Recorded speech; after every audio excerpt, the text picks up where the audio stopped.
Isso aí. É idade boa. Boa noite, pessoal. Boa noite, amantes da bicicleta, amigos do Movimento Central. É um prazer estar aqui com vocês novamente, nós todos, falando de bicicleta. Nós estamos indo para a nossa 16ª semana, 16ª edição. Temos uma convidada para lá de especial, 11 vezes campeã brasileira. Estou errado? Tá certo. Né? Cada vez que eu encontro você, você aumenta uma vez o título brasileiro, né? Na verdade, ela é multicampeã, porque ela não é campeã só ela é campeã de tudo, né? E por isso ela está aqui para falar sobre a paixão dela, sobre a mountain bike, sobre a bicicleta, como tudo começou. Antes de mais nada, eu queria dar boa noite primeiro para as meninas, Renata Falzoni, Renata Arapi, Rafa Campos, Fernandão Louro, meu parça Alexandre Ribeiro e nosso querido, amado Daniel Lipetti. Dani, muito obrigado por você ter aceitado esse convite também de participar do nosso movimento. Estamos e aí. A Renatinha Falzoni falou para eu deixar você soltar a primeira pergunta para a Adri. Sei que vocês têm aí um compadre e uma comadre aí de história de bicicleta. Se todos nós ficarmos quietos e só vocês dois falarem, vai dar 2, 3 programas. Então, seja generoso conosco, tá bom? Bom, primeiro é a minha mestra, né? Então, vocês falaram quando eu era atleta, né? Bom, fui atleta amador, bem mequetrefe, até que me virava mais ou menos bem. E quem me conduziu por esse caminho aí, sempre me guiou e me ensinou e cuidou de mim, foi a Adri, né? Então, as coisas mais legais que eu fiz, foi ela que me orientou. Então, já começo agradecendo, né? E tenho enorme admiração, além de amizade, né? Então, estamos juntos aí já há muitos anos. E, enfim, mas o importante é a gente falar dela. E são tantas passagens, cara, tanto tempo, e eu também já estou ficando tão velho, tão esquecido, tá triste o negócio, a memória tá fraca. A cabeça funciona bem, mas a memória, vou dizer pra você, tá bem detonada. Tem que fazer palavra cruzada, Dani. Exatamente. E você sabe que eu jogo xadrez todo dia aqui, né? Que sabe que o Bike Fit é meio que xadrez, né? Então você tem que ir lá, pensa, ajusta, testa, vai naquela toadinha, né? Uma pergunta para a Adri. Eu acho que uma coisa que é legal para todo mundo, principalmente as pessoas, como a gente tem bastante tempo de mountain bike, de pedal aí, eu acho que é legal a gente falar de como era e de como está, né? Assim, é uma mudança, pelo amor de Deus, é tudo, é equipamento, é a situação da quantidade de gente que está pedalando, o desenvolvimento das modalidades, né? Assim, várias pistas, vários parques. Então, assim, eu acho que a primeira coisa é dar essa geral, né? Quando você começou, Adri, e aí vai meio que trazendo até agora, né? Eu sei que é uma pergunta muito aberta, que a resposta pode ser muito longa, mas aí você aplica aí o resumo da maneira que você achar melhor, né? Para todo mundo ter o seu tempo de fazer a pergunta, né? Mas a gente está num momento muito especial, né? Da bicicleta, especialmente do mountain bike. Boa noite a todos, um prazer estar aqui com vocês que estão aí nos assistindo. E, Dani, só vou começar fazendo aí uma breve correção para você, porque você foi um excelente atleta, um grande atleta, no entanto que, vamos lá, os resultados, né, 3º lugar numa equipe, que não é para qualquer atleta, ainda mais alguém que sempre trabalhava e levava o treinamento e se esforçava em dobro, né? Então, pai de família. Toma posse aí do grande atleta que você sempre foi. Que isso eu posso falar porque eu acompanhei. E, bom, o mountain bike, acho que você e a Falzoni são um pouco mais antigos do que eu, um pouquinho só, que eu comecei em 1991, você já estava lá, a Falzoni já estava ali organizando a primeira prova de mountain bike no Brasil, e você junto já competia, E assim, a gente compartilhou o esporte bem no início, né? Bem do zero, as primeiras bicicletas, a primeira mountain bike de alumínio, que foi quando o dia que eu comecei no mountain bike, foi no lançamento da primeira Caloi de alumínio mountain bike, que foi aqui em Campos do Jordão, e aí não parei mais, né? E vim pegando toda essa evolução do esporte, né? Não só da bicicleta, mas dos atletas, da pilotagem, né? A parte técnica, vestuário. Nossa, é um mundo gigantesco, né? E que a gente foi passando as dificuldades de não ter equipamentos, né? Não ter produtos. A gente precisava de uma peça de reposição, era alguém que viajava e trazia. A minha primeira sapatilha, acho que alguém trouxe do Paraguai, eram uns 4 números maior do que o meu pé, usava 2 meias, 2 palmilhas, jornal na ponta. Então, as coisas eram assim. O meu capacete era enorme, não parava na minha cabeça. Então, a gente conseguiu mesmo pegar toda a evolução do esporte. É fantástico ver o que temos hoje, né? O que a indústria investe em tecnologia nas modalidades todas do ciclismo, né? Seja mountain bike, ciclismo BMX, e assim vai no triatlon. Então, o que a gente tem de conhecimento na parte de treinamento, né? Na parte de você cuidar da saúde das pessoas, a gente cometeu muitos erros, né? Eu, principalmente, fui aprendendo por tentativa e erro. Então, hoje em dia, as pessoas já contam com muitas facilidades, e a gente está aqui, né? A maioria ainda trabalha aí com o mundo da bicicleta, a gente está aqui para justamente falar para as pessoas, né? Aproveitem tudo que tem. Assim, a classe de produtos, né? Tem para todo mundo, para todas as modalidades, mesmo para os amadores. Você pode escolher aquele produto que é o ideal para o seu objetivo, para aquilo que você faz hoje, né? Você tem a bicicleta para o que você faz hoje, você tem as pessoas que não têm muito tempo para treinar, ou querem otimizar, querem só pedalar, passear, tem bike elétrica hoje. Então, assim, e buscar informação sobre isso tudo, né? Porque tem tanta coisa, tanta tecnologia, que o desafio hoje é as pessoas saberem o que é, para quem né? Todas as especificações. Mas se for falar de tudo, né, de toda a evolução da bicicleta, a gente não sai daqui hoje, vai ficar falando muito tempo. Eu vou dar uma ajuda aqui também, né? Vou dar uma complementada numa coisa muito legal que a gente viveu, que me deu um flash aqui, e que até apareceu a Adri, né? Aquela menininha com capacete grande, com a bicicleta de alumínio, não sei o quê, que foi, eu acho que a única coisa que não aconteceu de novo e que foi assim memorável foi talvez uma coisa muito grande, muito bacana, fora de época, e até interessante o Rafa que está aqui, que ele é super envolvido com o Mário, com o evento e tal, que foi a história do mountain bike indoor, né? E que, nossa, é uma coisa assim que ficou marcada na nossa história. E toda essa galera que entrou agora, que é uma turma muito maior do que a nossa ainda era um grupo muito pequeno, e hoje em dia, nossa, são milhares de praticantes, né? Fala um pouco de como foi essa experiência, mas imagina, no ginásio do Ibirapuera, aqui em São Paulo, é um negócio assim inimaginável, né?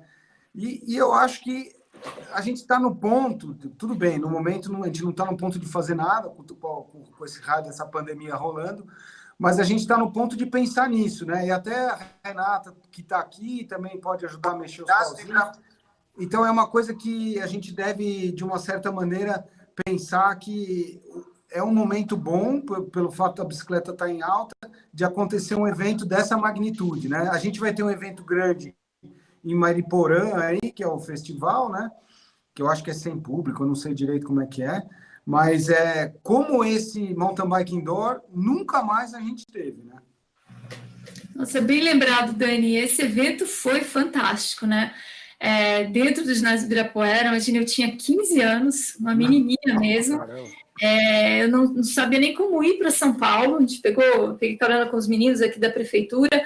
Por sorte, a Renatinha, não sei se você lembra dela. Osório. Renata Osório, que viu que eu não tinha onde ficar, não tinha ajuda nenhuma para estar lá, né? Que aquilo era os atletas selecionados, eu fui uma das selecionadas, e ela me levou para casa dela, me acolheu e me ajudou em tudo que eu precisava, porque para mim era um mundo novo mesmo, né? Assim, uma coisa que tudo me assustava, e ali é que eu me destaquei, que eu fui para cima mesmo, mesmo com essa idade também, nada era difícil, né? E eu tinha um preparo físico muito bom, porque competia no atletismo, então tinha os trechos lá que eu olhava aquilo e falava assim, menina, tô tentando pedalar a bicicleta naquelas paredes que subia a arquibancada, né? Tinha umas rampas que iam para cima da arquibancada, eu falei, mas não faz sentido, não dá para pedalar. Eu já descia lá embaixo, saia correndo, empurrando a bicicleta, passava todo mundo. Então, foi algo muito marcante mesmo esse evento, e tá aí, uma boa lembrança que fica a dica aí para os organizadores de eventos hoje darem uma olhada e pensar nisso, né? Que é uma forma de você trazer as pessoas para dentro do mountain bike, né? Dar mais visibilidade, né? Uma coisa diferente, mas que você consegue ter esse contato com os atletas e com o que é a modalidade. Muito legal. Bom, Dani, posso mover o movimento central aqui? Posso mexer? Gira o movimento central. Eu vou girar aqui. Renatinha Falzoni, se você se candidatar à síndica do meu condomínio, estou votando em você, tá bom? Pode mandar. Vamos que vamos! Vamos que vamos! Nossa, querida Adriana, que felicidade estar aqui com você, né? Não é das primeiras, mas uma memória muito rica que eu tenho na minha cabeça, você até sabe o que eu vou falar, né? Foi em 92, não foi em Bromont ou foi em Veio? 94 ou 92? Você mandando fortíssimo no Campeonato Mundial, não só no cross country, mas como no downhill, você era júnior na época, né? E eu me lembro muito bem que eu coloquei você ao vivo na Rádio Eldorado na época. Que coisa, que lembrança maravilhosa, maravilhosa. Mas, assim, e outra coisa interessante, esse evento que você falou do mountain bike indoor, ele foi feito pela revista Bici Sport, né, comandada pelo Marcelo Bretas, e hoje em dia eu vejo um evento desse mixando uma espécie de um supercross com pump track, com muito pump, uma coisa um pouco diferente daquele desenho, que realmente seria uma coisa espetacular. E outro momento muito legal da sua carreira, que eu me lembro quando o Dani chegou em terceiro no KPE, porque ele estava lá na linha da chegada, eu estava lá filmando a linha da chegada, e ele fala assim para a minha câmera: agradeço a Adriana Nascimento. Que legal, hein? Em terceiro lugar. Então, tendo base nesse momento maravilhoso, que foi muito incrível, essa declaração de amor e reconhecimento que o Dani Liperti lhe deu na Cape Epic, assim, pensando em preparação física, nós temos assim uma massa de pessoas que estão chegando aí no mountain bike, etc. e tal. Quais as dicas que você dá, Adriana, para quem comprou uma bicicleta e vai acabar a pandemia, espero que logo, daqui um ano, sei lá, e ele vai estar tentado a voltar para a academia? Então, assim, para essa massa de pessoas, vai para a academia, vai fazer outros esportes, mas para não deixar o mountain bike, quais as dicas que você pode dar para essa pessoa e que você pode nos dar como pessoas que estão aí promovendo a modalidade, não só o mountain bike, mas o ciclismo? Como é que a gente retém essa massa de pessoas que comprou uma bicicleta na ausência da possibilidade dela estar se exercitando em indoor, nas academias? Bom, Renata, realmente as pessoas ficaram muito motivadas agora na pandemia, né, a pedalar, porque é uma solução, né, não só como atividade física, mas para transporte, para tudo. A bike é uma solução para muitos problemas, principalmente nas grandes cidades, né. Aqui no interior, nossa, tem muita gente pedalando mesmo, e a bike, ela permanece na vida das pessoas quando as pessoas vão para o lado divertido dela, né? Ela tem o lazer, a saúde, muitos benefícios, mas para as pessoas ficarem, realmente tem que associar um pouco a diversão, que é o que acho que atrai muita gente, né? E aí vão encontrando as dificuldades, como tudo, né, na vida, todas as atividades aí a gente, no dia a dia, tem obstáculos, tem dificuldades, mas o que eu tenho para falar para essas pessoas é que a gente tem muita informação hoje em dia, né, muita facilidade, então, procura alguém relacionado à prática, né, do ciclismo, do mountain bike, você vai encontrar muitas dicas, você vai encontrar o caminho para que você pratique o seu esporte da forma saudável e divertida. Em especial, o mountain bike envolve a técnica, né? Quando você vai por uma trilha, até mesmo, a gente fala trilha, é diferente de uma estrada de terra aberta, né? Mas nessas duas situações, você precisa de técnica, porque a gente lida com velocidade. Então, mesmo numa estrada de terra bem batida, onde passa carro, você precisa de técnica para lidar com a velocidade, com o terreno instável, quando vai fazer uma curva, como frear, se posicionar na bicicleta. Então, são coisas básicas e que, assim, com um dia de instrução, de técnica, pegando dicas com quem realmente conhece e sabe te ensinar, você vai dar um salto gigantesco na sua diversão, na sua segurança, e o pedal vai continuar na sua vida, uma coisa assim que você não vai querer deixar de fazer, e vai querer levar para sua família, trazer outras pessoas, e quando você vê, o seu mundo está ali pedalando com você. Muito legal. Gostei do seu mundo pedalando com você. Ô, Renatinha, pela liberdade que eu tenho com você, eu vou, antes que o Alexandre resolva ir embora por causa de algum jogo de futebol, eu vou soltar primeiro a oportunidade dele perguntar e depois vai você, tá, Rê Mari? Vamos embora. Vai, Ale, sua Adriana. vez, parceiro. Seguinte, Ale. Boa noite, tudo bem? Boa noite. Olha só, nos anos 80 eu conheci a Cláudia Torino e a Ieda Botelho. A Renata conheceu também, né, Renata? Vem, Pausani. Duas Louro férias. também, né, Louro? Dani conheceu também, Dani? Com certeza. Foram duas grandes ciclistas do Brasil. Inclusive, a Ieda representou o Brasil até no Pan-Americano, né? Uhum. Minhas inspirações. Quem foi sua inspiração para você começar a pedalar no mountain bike? Olha, todas essas atletas dessa geração, né? E a Ieda, em especial, ela era da equipe da Caloi. E eu tenho uma história, quando eu entrei para a Caloi, que a equipe da Caloi veio para Campos do Jordão para fazer o lançamento dessa bicicleta, da Caloi de alumínio. E os atletas estavam treinando, acho que, para os Jogos Pan-Americanos. Então, estava toda a equipe dos atletas aqui em Campos. E eles iam almoçar na pousada da minha avó. Foi aí que eu tive o primeiro contato com o esporte e com todos esses atletas, aquela coisa linda de ver, né? Inspiração pura mesmo, porque eu já corri a pé, era uma menina super ativa, e eu ficava observando eles todos os dias no período que eles estavam lá e ficavam almoçando na minha avó, eu servia todos eles, ficava lá olhando as bikes, e então foi daí a minha inspiração, e calhou que bem nesse período eu ganhei uma mountain bike da minha avó, e aí eles me levaram para a prova, me inscreveram, emprestaram um capacete, uma luva. Olha que legal. Então eu tenho uma história muito especial, principalmente com a Ieda, que estava ali no meu início mesmo, né? Foi a inspiração, daquela coisa de você olhar e falar, eu quero ser igual a ela. Que bacana, hein? Poxa, que massa. Beleza. Que massa. Show de bola, parabéns. Ei, Mari, pode falar, Lê, pode falar, Lê. Quer complementar, Lê? Por que motivo você não foi fazer ciclismo de estrada e resolveu fazer o mountain bike? Porque eu já comecei no mountain bike, né? E segui esse caminho. Também eu não tinha bicicleta de estrada. Muitos anos depois é que eu fui conseguir uma bicicleta de estrada para treinar. Mas aí eu já havia me destacado bastante no mountain bike. E, assim, era o esporte, acho que mais combinava aqui com a minha cidade, com a minha turma, né? A molecada que andava aqui comigo.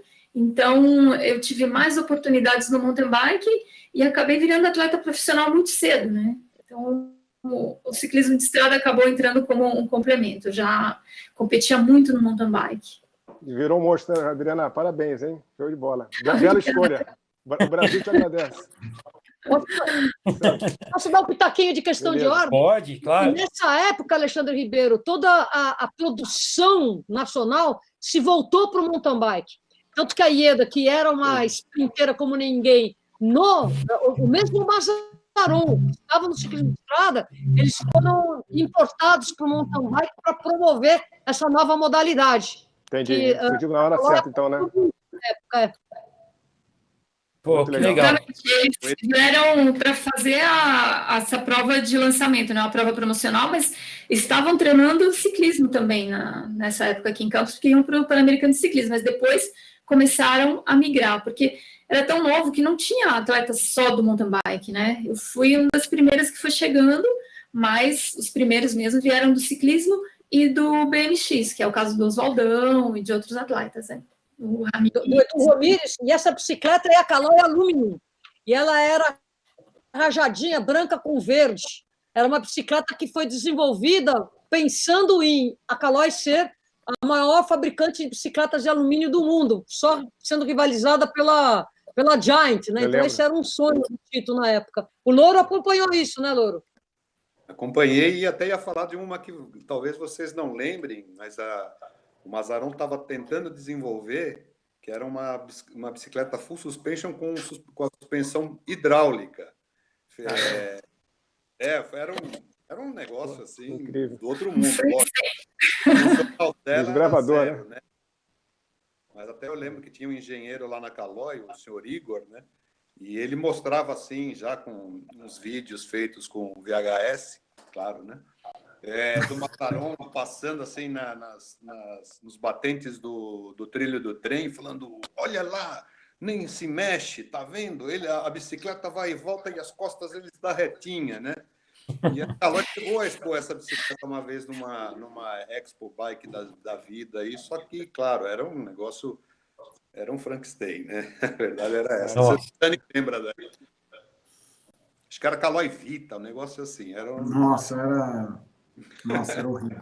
Bom, mas tudo tem um começo, né? E aí os engenheiros foram tendo as ideias, testando, e as coisas foram evoluindo daí, né? Uma grande conquista com a Caloi foi o tamanho da bicicleta, porque eles faziam a bicicleta tamanho único. Eu falei, gente, não dá, eu não consigo andar numa bicicleta gigante como essa, né?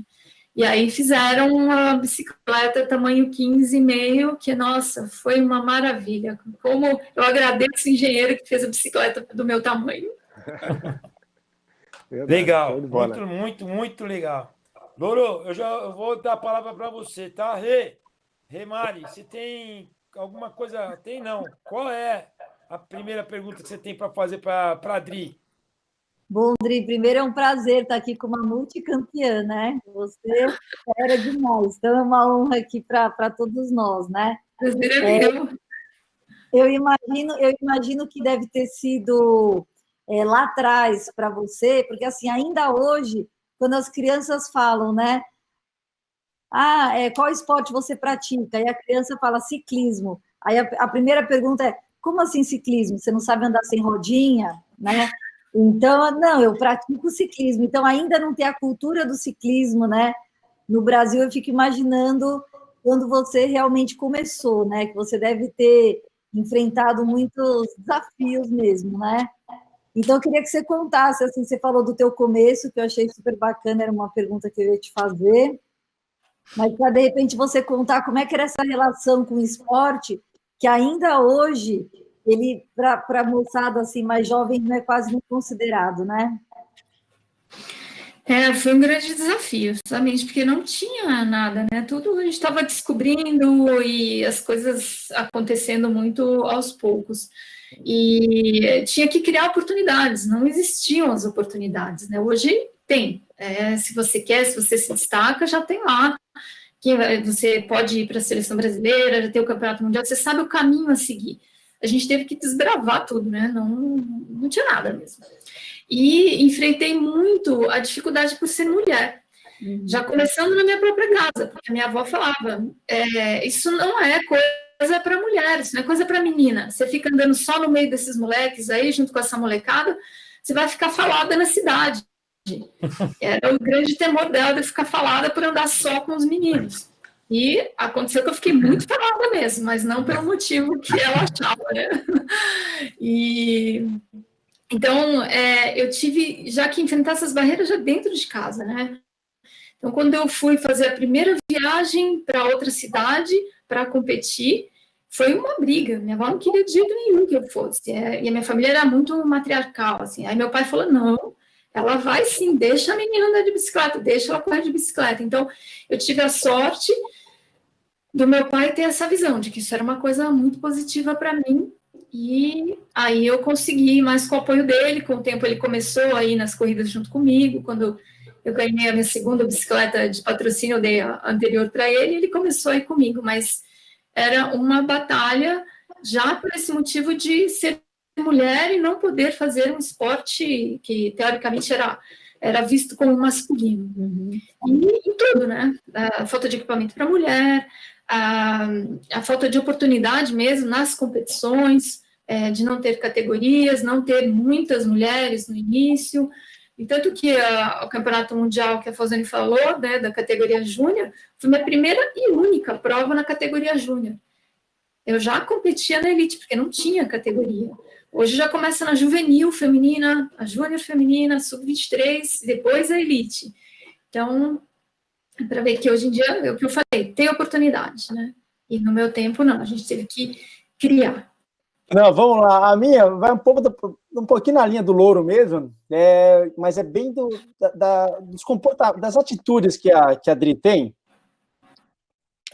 Deixa eu só relembrar uma coisa para fazer a pergunta. Vou lembrar uma situação, não sei nem se você se lembra, isso na corrida de aventura, acho que era no ano de 2000, nós estávamos fazendo uma prova do Mário Lopes, tua equipe acho que era pé de poeira, pé sujo, e uma situação, a prova estava acabando à noite, já estava escuro, eu estava vencendo a prova e de repente quebrou a corrente da minha bike. Aí eu olho para trás e vejo umas luzinhas vindo. Puta que desespero, tá vindo equipe aí, e a gente na liderança, eu vou perder a liderança da prova, faltava tipo uns 10 km para chegar, e aí quando tá chegando ali, chegou você com a tua equipe. Só que vocês tinham pego um corte, e naquele momento, então, vocês não estavam mais na categoria principal, mas estavam liderando os cortados ali. E aí você parou, e aí que ajuda aí, e eu nervoso lá, não conseguia arrumar aquela corrente, tremia, não conseguia arrumar de jeito nenhum, e você falou, não, peraí, deixa eu dar um jeito. Aí você com toda a calma foi lá, começou a mexer na corrente, e eu nervoso, olhando para trás para ver se não via mais luzinhas, e aí você falou assim, faz o seguinte, vai demorar um pouquinho aqui, pega a minha bike, pode ir, para a chegada eu pego na chegada. Eu falei, mas como assim? E você? Não, tudo bem, a gente tá no corte, mas eu vou dar um jeito daqui a pouquinho, daqui uns 3, 4 minutos, tô indo também. E eu falei, sério. Aí peguei tua bike e fomos pra chegada assim. E aí deu uns 5 minutos depois, você chegou lá com a minha bike com a corrente consertada, né?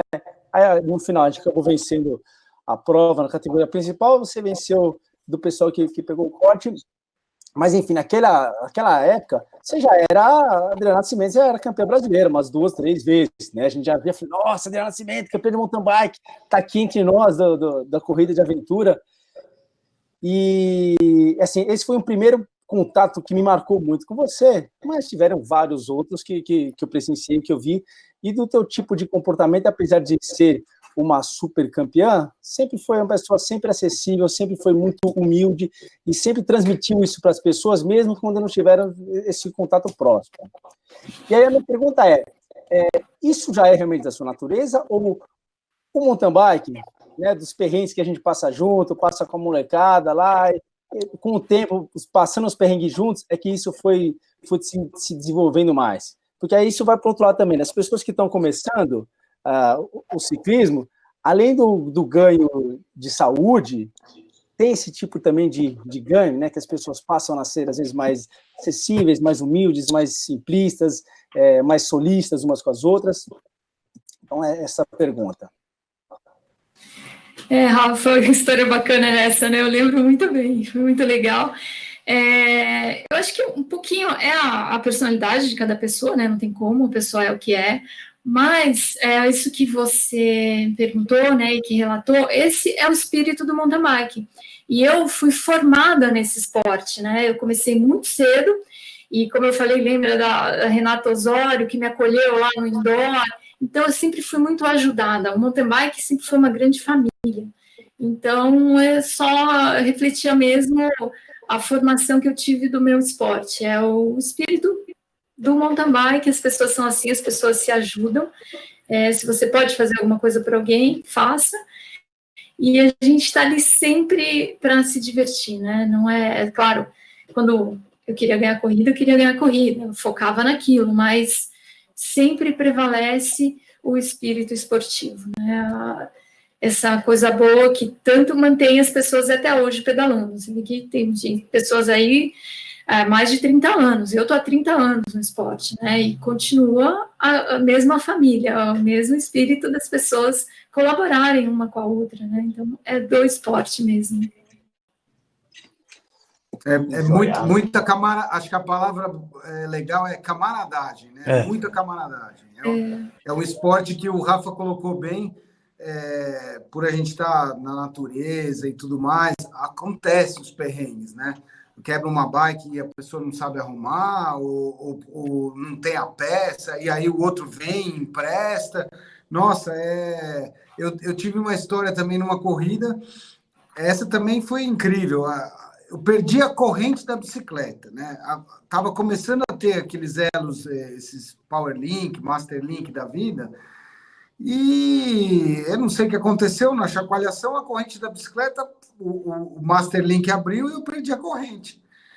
E aí eu cheguei para um cara e contei a história para ele, o cara pegou e me deu a bicicleta e falou assim, não, pode terminar a corrida com a minha bike, e eu fico com a sua. E eu fiquei super encanado, né?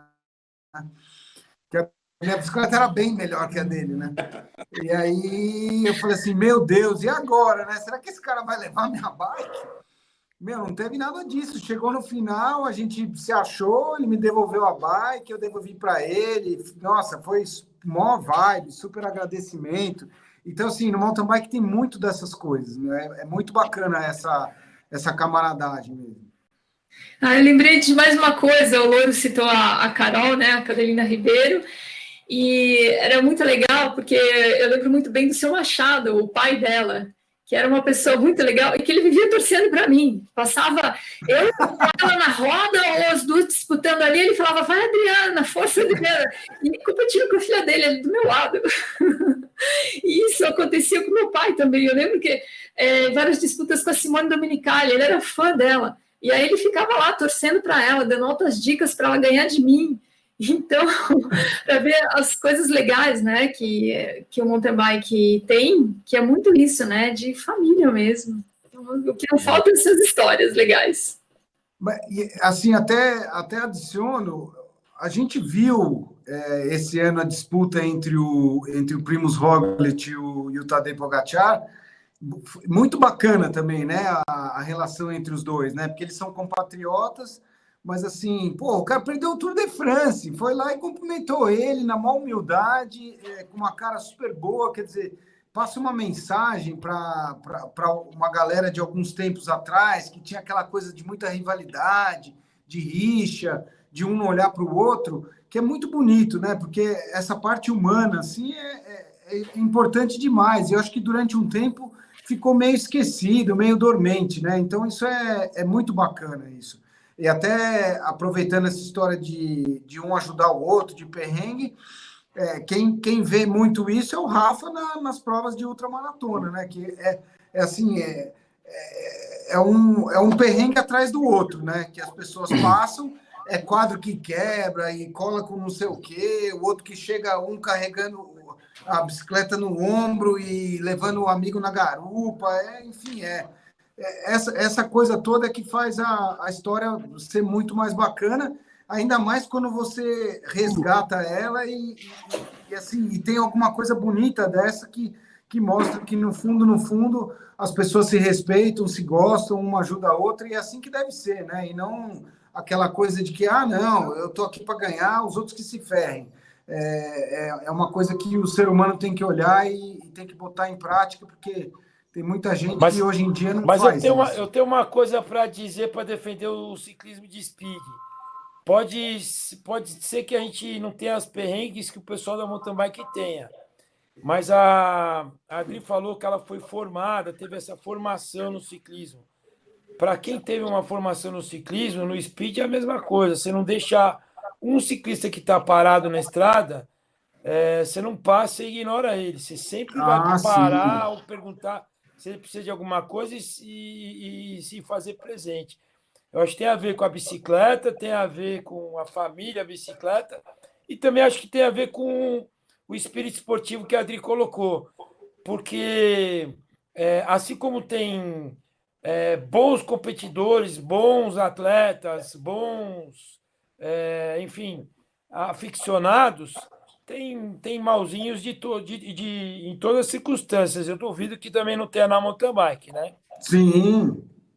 Mas, enfim, gente, o Mari, você tinha comentado, vai terminar o tempo de 1 hora do Instagram? A gente vai dar uma pausa e aí a gente vai sair e voltar, senão a gente vai perder a conexão lá, que vai dar 1 hora, a gente vai ficar mais um pouquinho. Isso no Instagram. Mas no YouTube a gente vai continuar, certo? No YouTube caiu. Caiu. Então, o que a gente deve fazer? Só para ver se a gente passa mais uma rodada para todo mundo, só vou pedir para o Louro cortar a pergunta dele no meio, dar metade para o Rafa e metade... Bom, vamos lá, vai. O Rê, o que nós vamos fazer, então? Só para... A gente vai dar uma pausa, o pessoal sai, que vai cair no Instagram, mas a gente volta. Tá bom, e nós ficamos aqui, certo? É o tempo de salvar e voltar, isso. Então tá bom, vamos embora.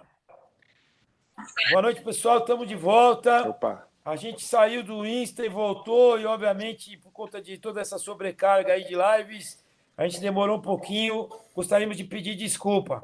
Tá legal? A gente está aqui com a Adriana Nascimento, nossa multicampeã do esporte da vida, ela tem uma história linda, maravilhosa. Queria dizer que, pessoalmente, eu tenho uma admiração ímpar por você, Dri, e que, assim, transcende a bicicleta, justamente por aquilo que o Rafa falou aí, a sua questão de humildade, simplicidade, a sua linha de raciocínio. A gente já teve na frente de reitor e prefeito de cidade universitária, já teve reunido com outros grupos de profissionais de educação física, como você é também, e a sua postura sempre foi muito... ímpar, foi muito, e eu te admiro demais, tá? Bom, vamos embora, a gente vai botar a roda para girar de novo, o movimento para mexer, vamos seguir a mesma ordem, tá? E vamos procurar ser um pouco mais dinâmico por conta do horário aí, para as pessoas que estão nos assistindo e estão entrando, não desistirem da gente, tá legal? Vamos embora, Dani, solta você que foi o primeiro. Dri, inovações que você assim mais curtiu, que você fala assim, nossa, isso mudou minha vida nas bikes, sem falar da bike elétrica, na bike normal, né? na acústica, como a gente está falando hoje em dia.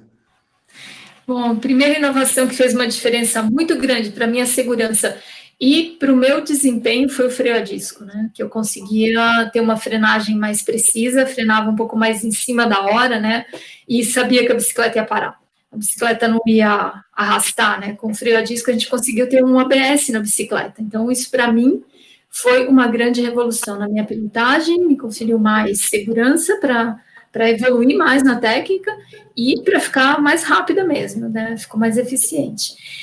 E os pneus também, a evolução dos pneus também, as pessoas acham que o pneu, a gente veio do pneu fininho, né? E foi aumentando a largura do pneu com mais cravos, também isso conferiu mais estabilidade para a bicicleta, também interferiu na pilotagem, e pneus mais resistentes, o pneu tubeless, que a gente consegue colocar líquido no pneu, ele vai sem câmara de ar e veda um furo pequeno, com espinho, então isso foi uma evolução também. E terceiro, o canote hidráulico, né? O canote retrátil, que você consegue baixar o canote da bicicleta, de uma forma automática, né? Você põe o seu peso ali e baixa, e aí você consegue se posicionar melhor sobre a bicicleta. Isso também aumenta a segurança, porque você consegue pilotar de forma mais eficiente e mais rápido numa trilha técnica, né? Você fica mais baixo, mais centrado na bicicleta e é outra pilotagem, é outra vida sobre a bicicleta. Então, foram as 3 inovações que, para mim, mudaram muita coisa. O amortecedor não, Adri? O amortecedor? O amortecedor, ele veio evoluindo, mas eu acredito que ele não foi o maior, assim, de benefício, não foi uma inovação que de imediato mudou muita coisa, né? Ele veio no processo evolutivo de ficar um pouco mais eficiente, mudou a forma de funcionar, ar, óleo, elastômero, foi evoluindo, mas não foi uma inovação que chegou e realmente mudou muito. Entendi. Beleza. Ainda nesse esteio, essa geometria em função da suspensão ser tá mais elaborada, essa geometria que está tornando a frente um pouquinho mais relaxada, a bicicleta mais curtinha, como é que você está vendo isso, especialmente para nós mulheres? Fundamental, né? Para você conseguir mais conforto na bicicleta e também mais eficiência, né? As bicicletas vieram mudando muito a geometria. Se pegar os quadros lá de trás para os de hoje, não tem nem comparação. E hoje a gente tem modelos específicos, né? Com geometrias diferentes, depende do seu uso no mountain bike. Na bike de estrada também, né? A gente tem as geometrias para endurance, a geometria para velocidade, bike para sprint, bicicleta para passista, né? Ou bicicleta para quem quer mais desempenho em subida, vai mudando a geometria. É uma coisa que é mais sutil para quem se aprofunda um pouco mais nas modalidades do ciclismo, é que vai entender mais essa questão da geometria, mas faz diferença e bastante. Então, para quem vai comprar uma bicicleta, mesmo uma pessoa que está começando, saiba que a bicicleta tem tamanho do quadro e tem geometria específica para cada modalidade. Então, procure mais informação sobre isso. Não deixa passar batida a geometria, porque ela também ajuda muito. Legal. Renatinha, quer perguntar alguma coisa? Renatinha Falzoni? Opa, eu quero. Eu gostaria não sei se eu quero me aprofundar mais agora, mas eu gostaria de fazer uma pergunta mais técnica em relação à tua posição na bicicleta, mas eu prefiro puxar um pouco mais o papo sobre... Quando você estava no auge, vem a Jaqueline Mourão e ela puxou o nível do feminismo, né, do mountain bike feminino lá para cima. Depois da Jaque, nós tivemos eu considero, assim, eu não quero falar os nomes das atletas, mas regrediu muito a representatividade do mountain bike feminino. Tanto é que agora nós temos uma disputa aí com a mesma atleta, Jaqueline Mourão, voltando ao circuito. Assim, o que falta, o que aconteceu para o mountain bike feminino ter, no meu entender, não evoluído, o que não evoluiu mesmo, porque hoje nós temos uma Avancini que é top 5 e a mulherada lá atrás sobrando, né? Na tua opinião, o que falta para melhorar isso? O feminino é complexo, mas eu acho que falta o trabalho lá na base, né?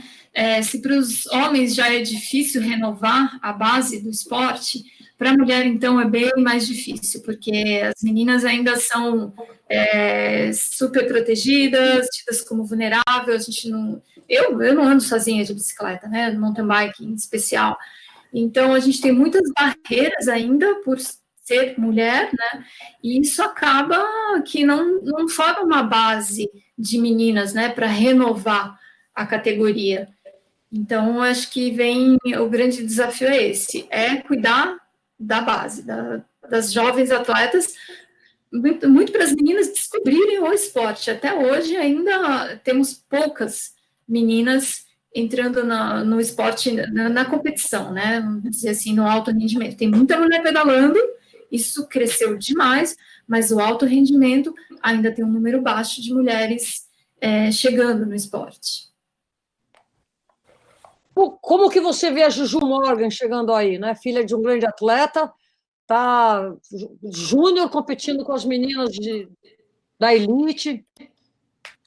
A Juju é uma grande promessa, né? Ela já virou uma atleta mesmo, ela já passou por esse processo, ela teve um incentivo, ela realmente gosta do esporte e está aí já entrando forte na categoria júnior, já vai para o Campeonato Mundial nos representar, uma menina de muita qualidade, tanto no desempenho físico quanto no técnico. Então, é um grande exemplo de uma atleta jovem hoje em dia, mas eu queria mais atletas como ela, né? Então, espero que ela também já esteja, assim, ela já é uma inspiração, mas que esteja inspirando as meninas da idade dela, né? Não só todas as praticantes do ciclismo, do mountain bike hoje, né? Mas especificamente da faixa etária dela, para que outras meninas vejam que é possível, né? Ela teve incentivo, a família dela, o pai dela foi um grande campeão, tem um pouco disso também, mas é porque ela gosta, ela teve a oportunidade de descobrir tudo que é gostoso no mountain bike, né? O quanto é legal, o quanto é divertido, e tomara que ela seja uma inspiração para as meninas que estão vindo aí, da idade dela. Fechou, Renatinha? Quer mais alguma pergunta? Posso passar? Se tiver mais para frente, eu vou fazer outra. Tá bom, então vamos lá. Vamos girar a roda. Manda a sua pergunta, Ale. Tá, Adriana Nascimento. Seguinte, qual foi a prova mais dura que você participou do mountain bike? E qual foi a vitória mais importante na sua vida? E outra perguntinha rápida também. Eu fiz a pergunta para o Avancini, por que ele não migrou do mountain bike para o ciclismo de estrada na Europa? Você teve essa oportunidade também? Bom, vamos lá. A prova mais difícil da minha vida, eu acho que foi uma ultramaratona Transalp, que saía uma prova de 7 dias, cruzava os Alpes, saía da Alemanha, passava na Áustria, terminava na Itália. Ali eu descobri o quanto o esporte pode ser pesado. Muita subida. Quantos quilômetros? Total. Foram 650 quilômetros em 7 dias, mas muita montanha. Lá é montanha mesmo, né? E, assim, um período de descobertas. Tudo novo, eu vinha do cross country, então ali é que eu fui descobrindo a longa distância e tudo que envolve, né? Que é Quantos anos você tinha, Adriana? Aí já tinha, acho que 28 anos. 2 anos atrás. 44. Mas era muito novo, né? Porque eu vinha do cross country, da prova olímpica mais curta, né? Então foi uma transição, uma descoberta assim meio abrupta, né? Bem pesada mesmo, mas foi muito bom.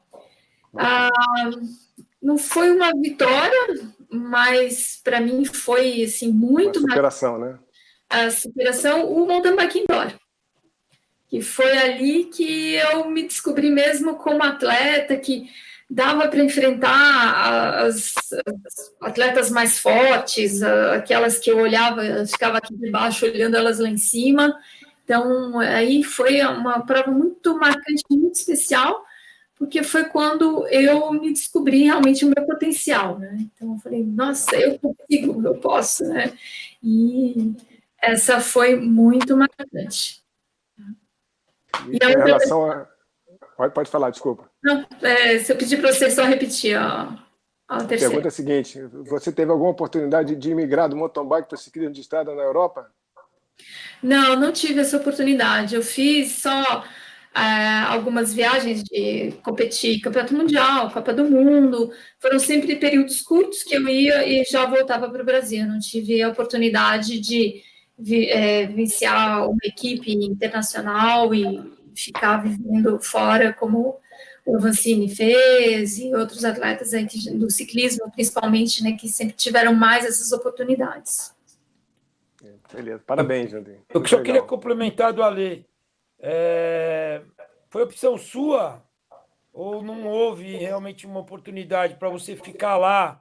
Né? A gente fala muito de intercâmbio, o Louro cansou de fazer isso, foi para a Bélgica, enfim, né? Acho que o Rafa competiu provas no exterior também, ficou períodos lá. O Ale ia treinar em Boulder. Foi falta de oportunidade mesmo ou você sempre quis ir e voltar, seja lá o motivo? Foi falta de oportunidade mesmo. Para alguns homens tinham e para a mulher era bem mais difícil conseguir algo assim. Eu fiz várias tentativas, me jogava mesmo. Quando tinha patrocínio, conseguia o dinheiro, eu ia, viajava.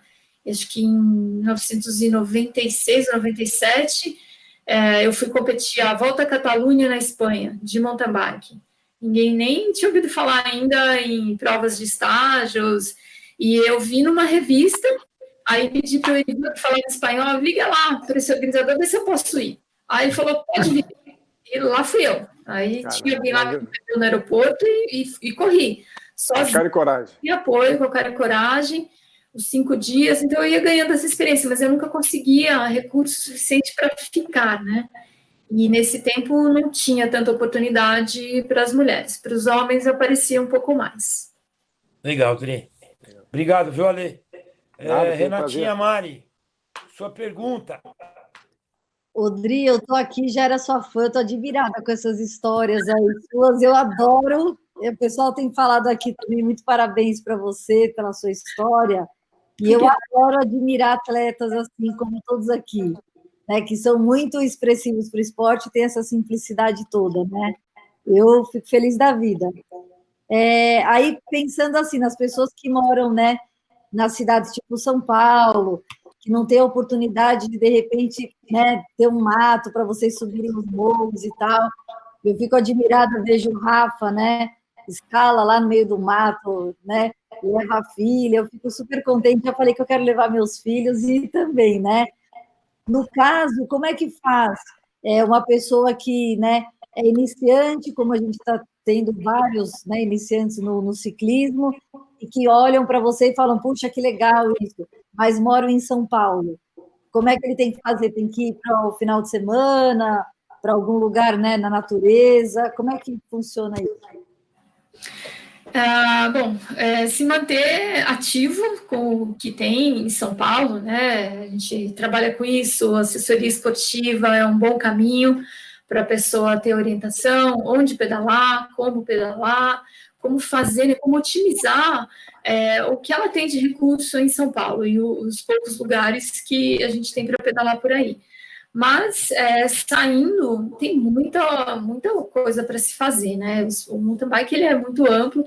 Você pode começar buscando um bike park, que é um ambiente mais controlado, e que ali você consegue ir experimentando as trilhas. Tem vários bike parks, já aqui em Campos do Jordão tem um que é muito bacana, com trilhas de vários níveis, do iniciante ao mais avançado.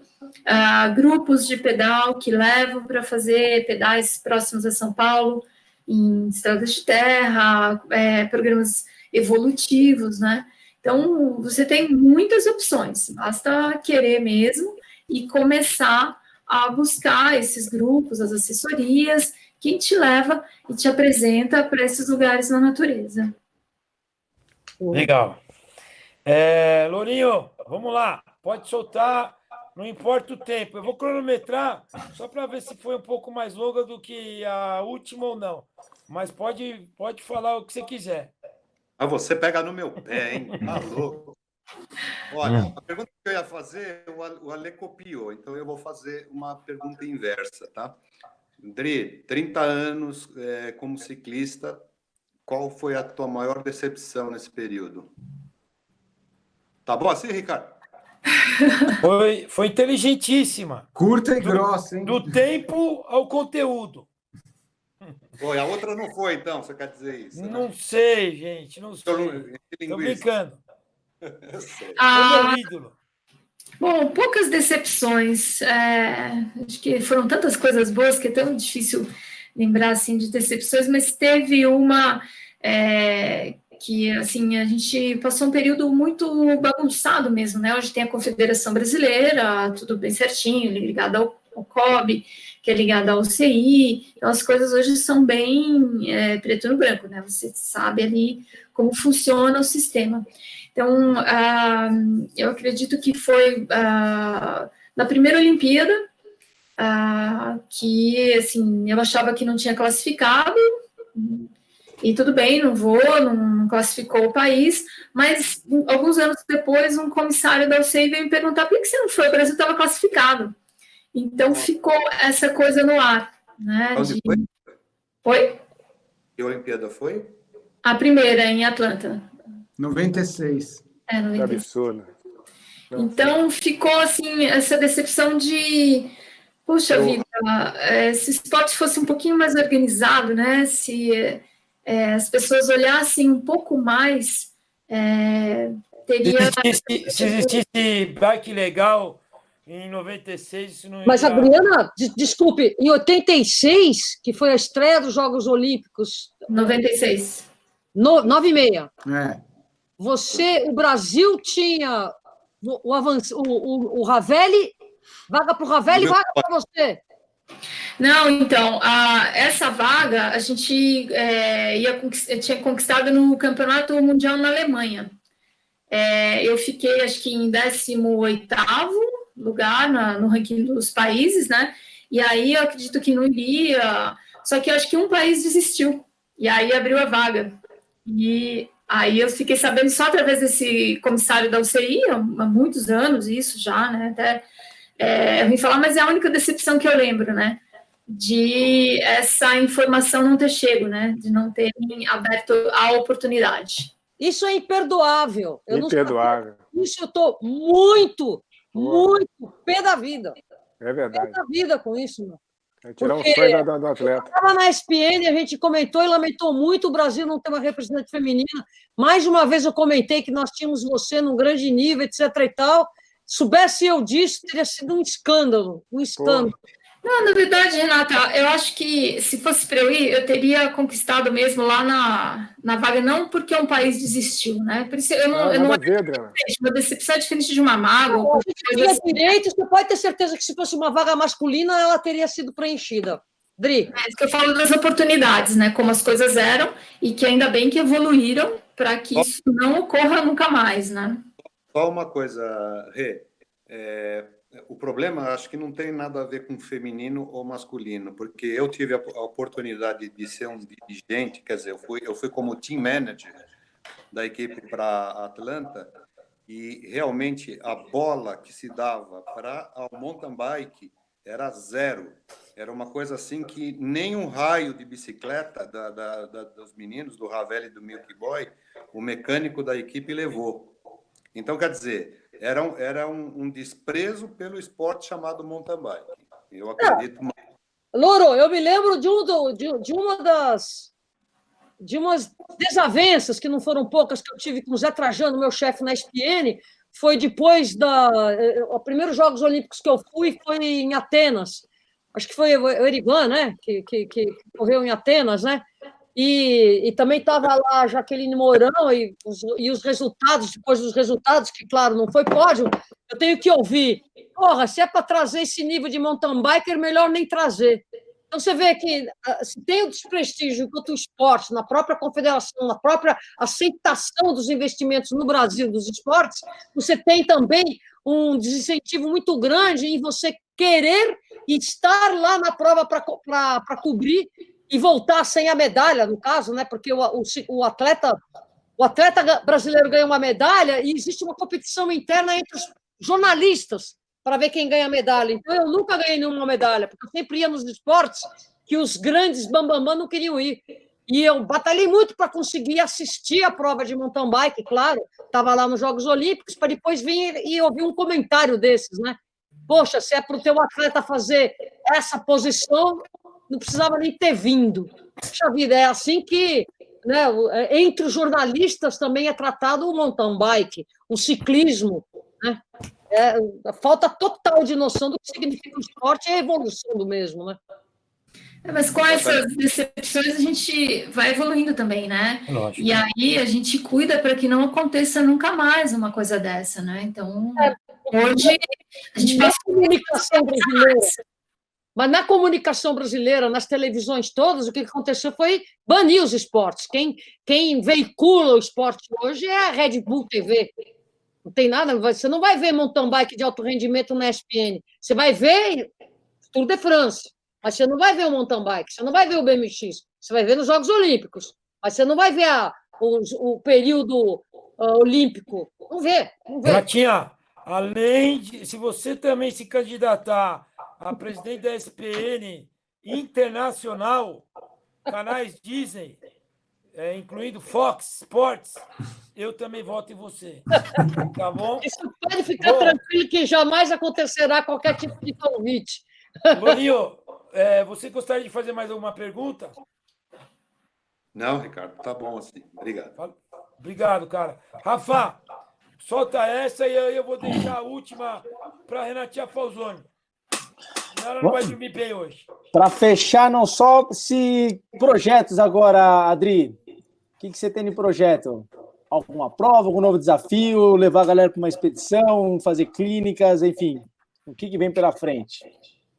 Os projetos agora aqui em Campos conseguir fazer mais as clínicas de técnica, né? Tá faltando tempo aqui, a procura é grande, uma coisa muito legal, que as pessoas estão buscando mais conhecimento sobre técnica, isso está muito relacionado à segurança, né? E a você se divertir mais, então estou tentando conciliar tudo aqui, o trabalho da assessoria com as aulas de técnica, né? O projeto aprimorar um pouco mais isso e treinar para a prova lá na Serra do Cipó.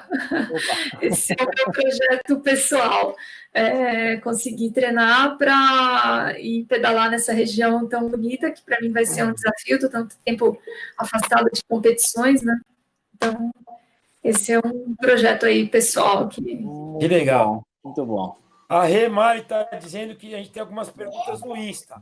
Eu vou deixar a Renatinha Falzoni fazer a pergunta que ela estava aguardando depois. Então tá bom. Então, Renatinha Mari, solta. Vamos pegar 3 perguntas, tá bom? Tá. Dri, tem o Hamilton Pires, que é de Campinas, e ele fala assim, ele quer saber se é uma boa fazer pistas de pump track e obstáculos para mountain bike em praças públicas. O que é preciso para levar essa ideia adiante? Boa pergunta, Milton. Sim, a pista de pump track é fundamental para a base do esporte, da bicicleta, porque é um ambiente controlado principalmente para você colocar as crianças para praticar. Os adultos também têm muito benefício na parte técnica, numa pista curtinha, que é o pump track, né, que você coloca a bicicleta para andar, e ela se consegue, com a movimentação do seu corpo, fazer ela andar sem pedalar, tá? É muito bacana, é um educativo, né? Você precisa de pouco espaço e é um espaço que agrega muito, principalmente para você dar acesso às crianças, né? Colocar as crianças no esporte. É como eram as pistas de BMX antigamente, né? Que todo mundo queria ir lá andar na pista de BMX. E o pump track segue a mesma linha. Fundamental. E as prefeituras, assim, se investissem numa área, numa pista de pump track, que não é um grande investimento, colheriam muitos benefícios para a comunidade de uma forma geral. Que nem pista de skate, né? Que tem para dar com pau o Brasil inteiro, né, Adri? Também, mesmo princípio da pista de skate. Você consegue trazer a juventude e a criançada para o esporte. A vantagem é que essas pistas servem muito bem para o skate.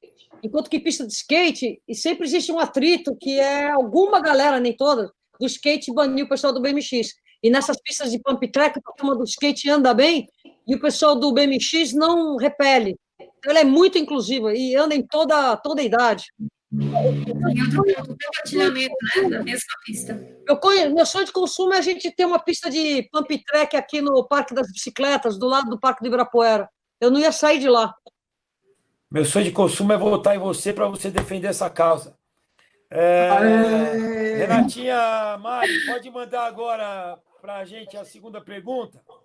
Então, aí o Marcelo Ramos pergunta se existe alguma estatística em relação à quantidade de praticantes de mountain bike e ciclismo de estrada. Eu acredito que não. A gente tem algumas instituições como a Aliança Bike, federações, mas assim, que precisamente, né, de uma estatística, eu não sei dizer não. A Renata pode nos falar isso. Sabe, Renata, se tem?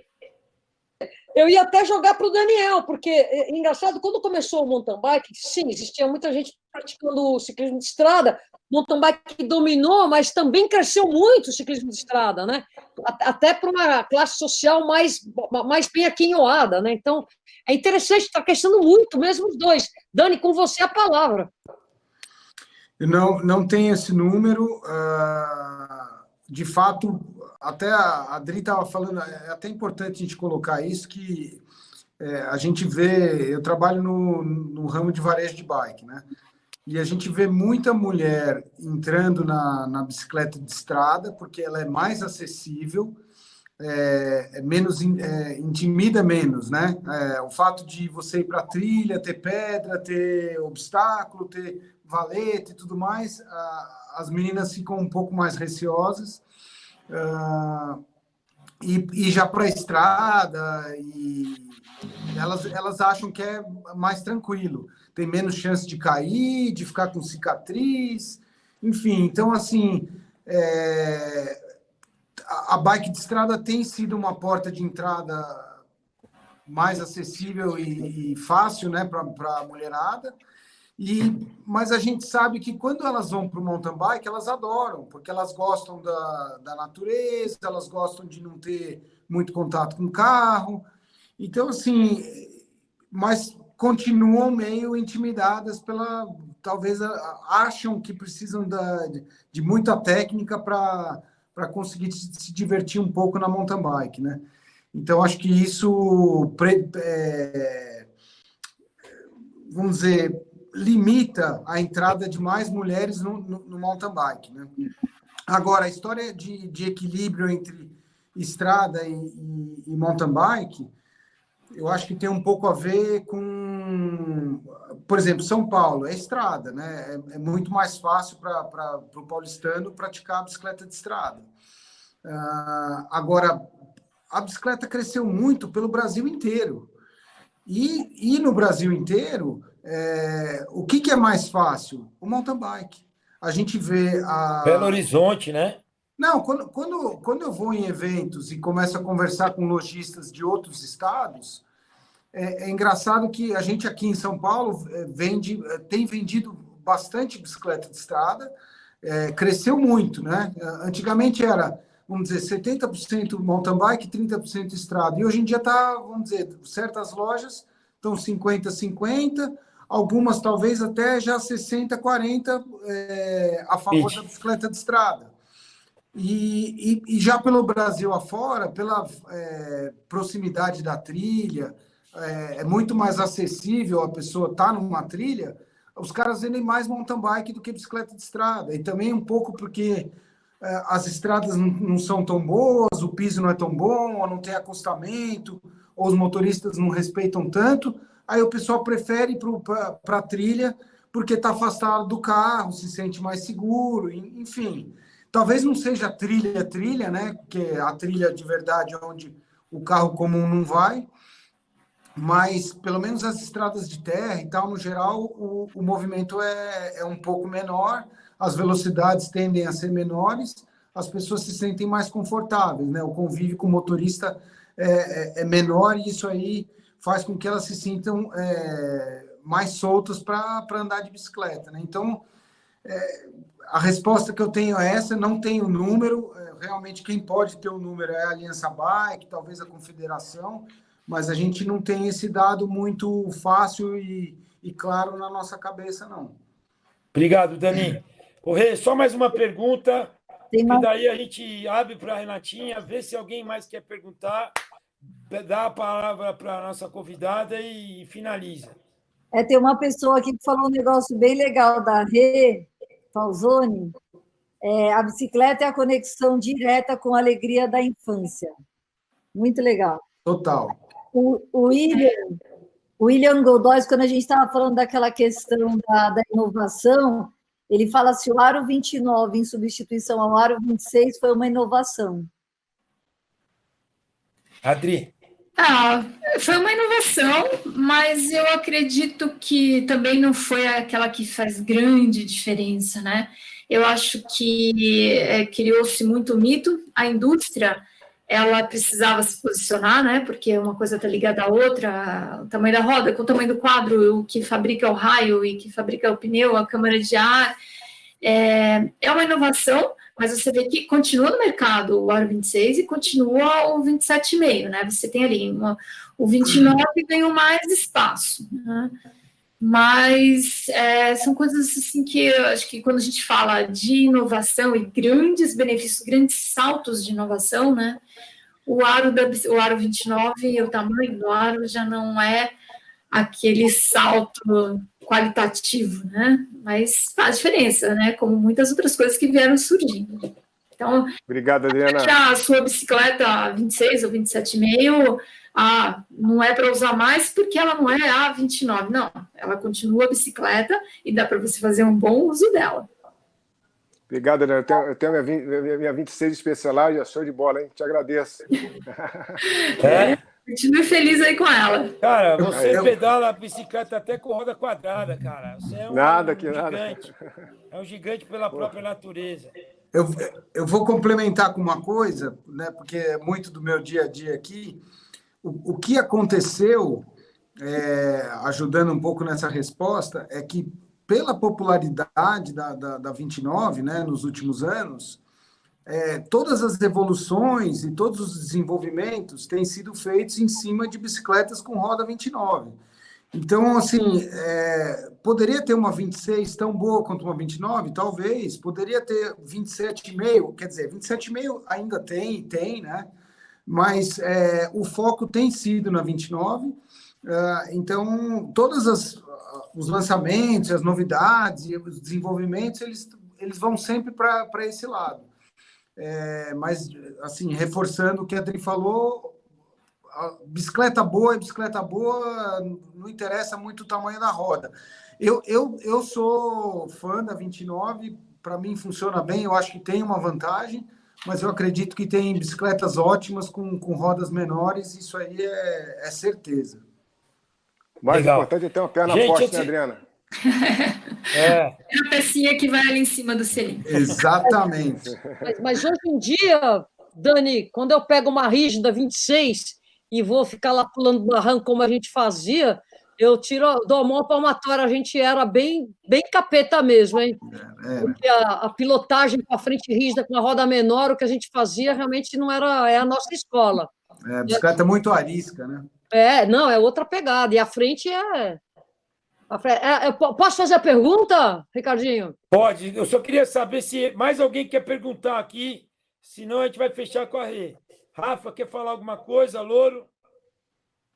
Rê? Ale? Adriana, prazer em te conhecer, Adriana, viu? Prazer foi meu, Ale. Você está com 44 anos de idade, a minha melhor performance no Ultraman da Havaí foi com a sua idade, então não pare, hein? Tem o futuro, então. Vamos lá, continua aí, na sua jornada. Tem futuro, é bom, hein?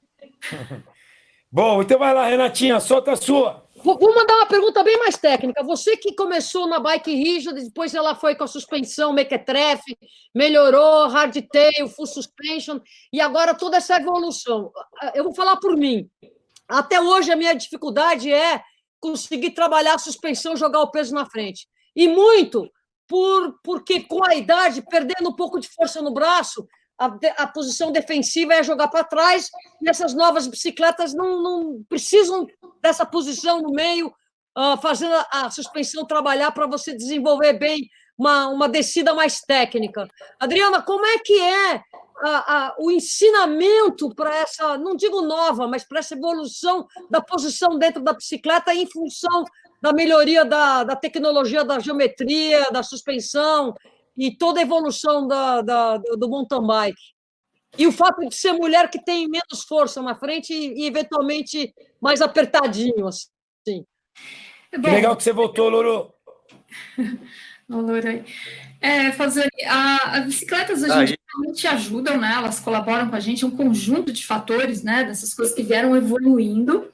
Mas o posicionamento sobre a bicicleta é sempre o ciclista que se posiciona sobre a bicicleta, independente de qualquer outra coisa, né? Claro que uma suspensão bem ajustada vai fazer uma grande diferença, né? Mas isso de você colocar o peso mais para frente, né? Como para uma subida, eu preciso me posicionar com o meu centro de gravidade um pouco mais para frente, para que a roda da frente não levante. Eu baixo o meu tronco, né? Eu vou pôr o peso lá na frente. Numa descida, depende muito da inclinação da descida, mas a gente tem que procurar ficar o mais centrado possível entre os eixos da bicicleta, né? Então, você tem ali a roda da frente, a roda de trás, os eixos, e não é à toa que ali onde vai o pedal chama movimento central, né? Onde vai o pé de vela. Então, é porque é o centro, né? Entre os eixos da roda. Então, uma questão de física, quanto mais centrado você tiver entre os eixos da bicicleta, mais estável você vai estar. Tá? Para uma descida, então, varia a descida e o seu posicionamento vai variar um pouco também, conforme a inclinação. Então, o importante numa situação dessa, da transferência de peso, né, onde você vai colocar o peso, é que você entenda a sua estabilidade, que é você ficar um pouco mais baixa e mais larga, né? Por isso é que a gente faz a posição de ataque na descida, tá? Que você flexiona, você baixa um pouco o tronco, abre os cotovelos, flexiona seu joelho e coloca o peso dos pés nos pedais, no centro da bicicleta. O seu quadril, ele vai um pouquinho para trás se a descida for muito inclinada. Então, aí você vai ajustando conforme a inclinação. Tá? Porque se você coloca o quadril para trás demais, você estende o braço. E quando a gente está falando de mountain bike, se você estende demais os seus braços, você perde um pouco de mobilidade. A gente precisa dessa mobilidade para manobrar a bicicleta. Você está numa descida, mas você tem que desviar de uma pedra, de um buraco, de uma árvore. Então, é bem interessante essa questão do posicionamento, envolve muitas coisas, mas tenha como base isso, de você ficar o mais centrado possível entre os eixos da bicicleta. Essa é a sua posição mais estável. Respondeu, Renatinha? Tá no mudo, tá no mudo. Tá sem som aí, Renata. Super de acordo, fácil de ouvir. Então tá bom. GT, primeiro eu queria agradecer nosso time. Primeiro eu vou agradecer o nosso convidado que faz parte, que veio fortalecer nosso time, Dani Aliperti. Muito obrigado. Agradeço a Carol aí, que disponibilizou o maridão. Você ainda está na loja por conta da live. Obrigado, viu, Dani? Mais uma vez, nós vamos chamar você mais vezes. Monstro. Espero que você aceite. Ok. Queria agradecer toda essa galera aí que esteve com a gente presente. Agradecer o nosso time de notáveis, Ale Ribeiro, Fernando Louro, Renatinha Pausoni, Renatinha Arapi. Aqueles que não puderam vir, estar presentes, Edu Gasperini, lembrar deles, Mauro Ribeiro e Evandro Queiroz. Agradecer o Cris que está nos bastidores. Tudo isso para deixar a última palavra com a Adriana Nascimento, passar, se você quiser, ser contato para as pessoas que quiserem entrar em contato com você, enfim, uma mensagem para quem nos escutou até agora. A última palavra é a sua. Acho que eu não agradeci o Rafa também, porque eu não vi na tela. Queria agradecer o Rafa, talvez ele tenha caído ou saído. Mas, enfim. Dri. Bom, agradecer ao pessoal que nos assistiu e a vocês, que foi um imenso prazer conversar com esse super time aí, pessoas notáveis. Eu estou me sentindo aqui na sala de justiça, sabe, com todos os super-heróis, pessoas que sempre acrescentaram muito para o esporte, né? Eles são meus super-heróis mesmo também, viu, Dri? Você contar, mas precisava completar. Vai lá.